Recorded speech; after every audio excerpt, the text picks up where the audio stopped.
Hey everybody, Max Parker here, and one of the questions I get the most is, should I buy an Xbox One or should I buy a PS4? And while the answer isn't that easy, it depends on who's buying it. I thought I'd lay out some pros and cons about both systems, weigh the good and the bad for both. So let's start with the Xbox One and start with the good things about the system.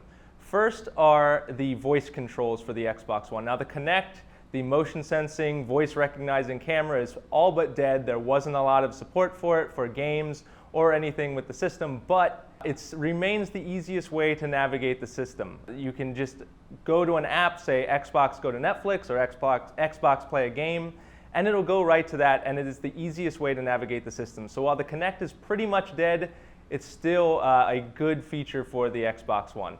Next up on the pro list, we have backwards compatibility. Now, Microsoft announced backwards compatibility for the Xbox One at last year's E3, and that means that Xbox 360 games are now playable on the Xbox One. Now, the Xbox 360 is about 10 years old now, so it's good to get some extra life out of that huge library of games, so that's a great feature for the system.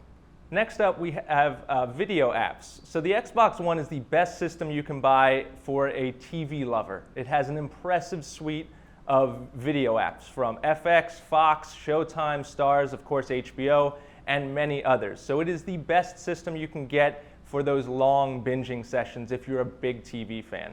And finally on the pro list, no pun intended, we have the Elite controller. It's a pro style controller.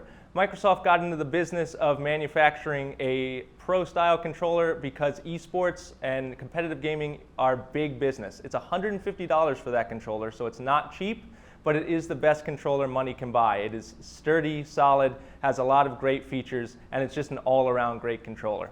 We've talked about the pros, now let's get into the not great features of the Xbox One. And first and foremost, we have to talk about the system's interface. It's just not easy to navigate. It's busy, clunky, slow.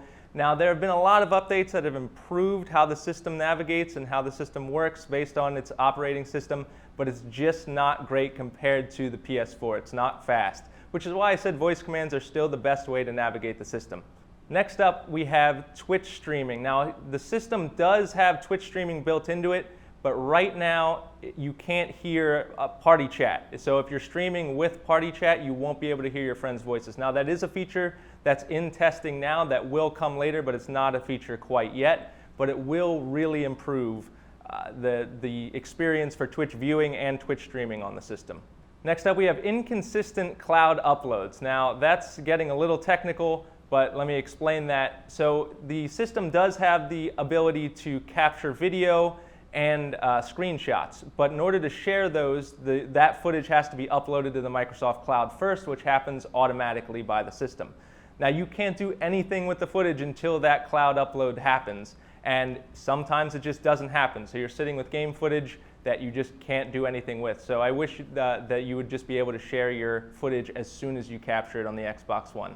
And the last con for the Xbox One is the lack of mic support. Now, this has improved since controllers came out for the Xbox One that have a headphone jack, but when the system came out, you couldn't just plug headphones and microphones from the last generation of console into the Xbox One and expect them to work.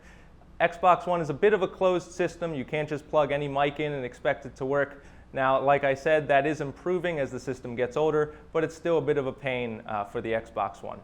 Moving on to the pros of the PS4, first and foremost, we have to talk about Spotify. It is the only console that has Spotify support right now, which means if you're playing a game and it has just a terrible soundtrack or maybe no soundtrack at all, you can pop on Spotify and put on your favorite playlist and have it play in the background while you're playing the game. It's just an all-around great feature, and you can even control it on the system from your phone. It's just fantastic integration, and I hope the Xbox One gets it down the line.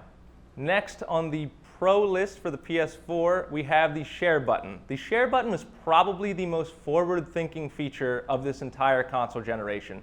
Sony recognized that game sharing and game streaming were going to be huge business when they were developing this platform, so they made a button on the controller that is devoted to sharing game footage, and it works so well. You can take quick screenshots or just go right to Twitch streaming from that button on the controller. It's just a fantastic feature, and it works seamlessly on the platform. So the next is getting a bit under the hood on the PS4, but it's a great feature for those who want to swap out a hard drive on the PlayStation 4, which will eventually happen for most people if they want a bigger hard drive in the system.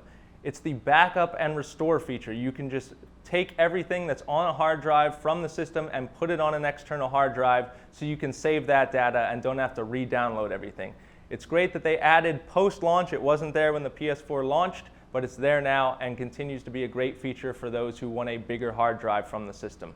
And last on the Pro list for the PS4 is VR. The virtual reality revolution is upon us. It's happening this year, and the PlayStation 4 is equipped to handle it. We don't know that much about PlayStation VR quite yet. We just know that it's coming out this year and it will be playable on the PlayStation 4. Right now, the Xbox One doesn't have a VR headset in development. We don't know if any VR headset will ever work for the Xbox One, but we know that the PlayStation 4 will get its very own VR headset later this year. Moving on to the cons of the PS4, let's talk about the DualShock 4. That's the controller that comes with the PlayStation 4. Now, the DualShock 4 is a good controller. It's comfortable. It made a lot of improvements from its last generation's controller, the DualShock 3, but there are still some issues with it. It has an internal battery, but that battery does not last very long, so that's pretty annoying. And then also the durability is in question with the DualShock 4. After long periods of use and after heavy use, the thumbsticks tend to fall apart, especially the rubber that surrounds the thumbsticks. So hopefully Sony follows Xbox and Microsoft's lead and makes a Pro-style controller. That would be great, and one that's a little bit more sturdy. But right now, there's room for improvement for the DualShock 4.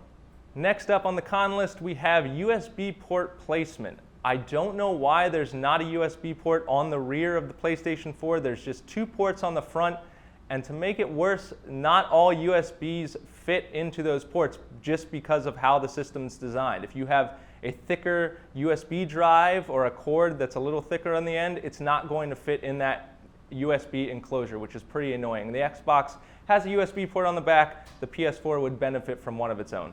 Now, one of the good features of the Xbox One is it supports external hard drives. You can just plug it in with the USB and external hard drives work. Unfortunately, that's not the case with the PlayStation 4. The PlayStation 4 right now does not support any external hard drive. Like I said, you can swap out the hard drive from that backup and restore feature that I talked about earlier, but right now you cannot plug an external hard drive into the PlayStation 4 and read games from the hard drive, which is a bit of a bummer. Finally, on the con list for the PlayStation 4, right now the home screen of the PlayStation is a little bit muddled. It just has a long bar of games that you recently played. It would be nice to have some customization there, maybe put it in a grid view rather than just one long horizontal line. It gets a little messy. It's sometimes hard to find exactly what you're looking for, but right now you can't customize that at all, which is a bit of a pain.